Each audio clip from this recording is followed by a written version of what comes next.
Bonjour à tous et bienvenue, j'espère que vous allez bien. Nous continuons notre série consacrée à Active Directory, destinée principalement aux nouveaux techniciens helpdesk, aux étudiants et à ceux qui débutent dans l'administration système. Dans la vidéo précédente, nous avons vu comment créer correctement un utilisateur. Aujourd'hui, voyons ce qu'il faut faire lorsqu'un salarié quitte l'entreprise. L'une des premières opérations consiste généralement à désactiver son compte Active Directory. Et attention, désactiver un compte n'est pas la même chose que le supprimer. Depuis mon poste d'administration Windows équipé des outils AirSat, j'ouvre utilisateur et ordinateur Active Directory avec la commande dsa.msc.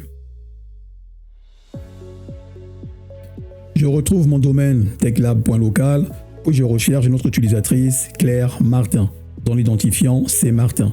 Avant de rechercher notre utilisatrice, observez l'icône de Claire Martin qui paraît normale. Ensuite, on clique sur Recherche. Avant toute modification, vérifiez toujours que vous avez sélectionné le bon compte. Je fais un clic droit sur Claire Martin et je choisis Désactiver le compte. Le compte a été désactivé. Je ferme ma fenêtre, je rafraîchis. L'icône du compte Claire Martin change maintenant d'apparence, ce qui permet d'identifier qu'il est désactivé.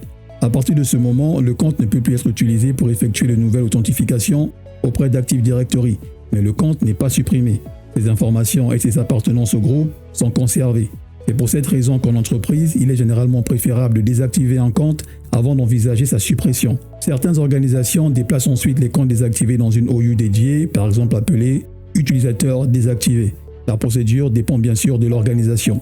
Autre point important, désactiver le compte ne signifie pas forcément que toutes les sessions déjà ouvertes sont immédiatement fermées. La désactivation n'est donc une étape de l'offboarding. Que désigne l'offboarding? L'offboarding désigne l'ensemble des actions réalisées lorsqu'un salarié quitte l'entreprise afin de révoquer ou de transférer proprement ses accès, ses données et ses ressources. Selon l'environnement, il peut par exemple être nécessaire de fermer sa session active, révoquer certains accès, gérer sa messagerie, transférer ses données professionnelles ou encore récupérer son matériel. Pour vérifier l'état du compte, j'ouvre ses propriétés. Dans l'onglet Compte,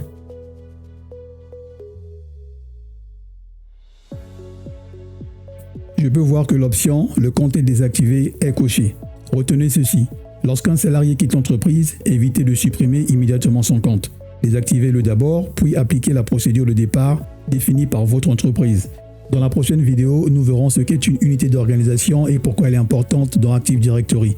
Si cette série vous aide à progresser en administration système et en helpdesk, pensez à vous abonner à la chaîne pour ne pas manquer les prochains épisodes. Sur ce, je vous dis à très bientôt dans la prochaine vidéo.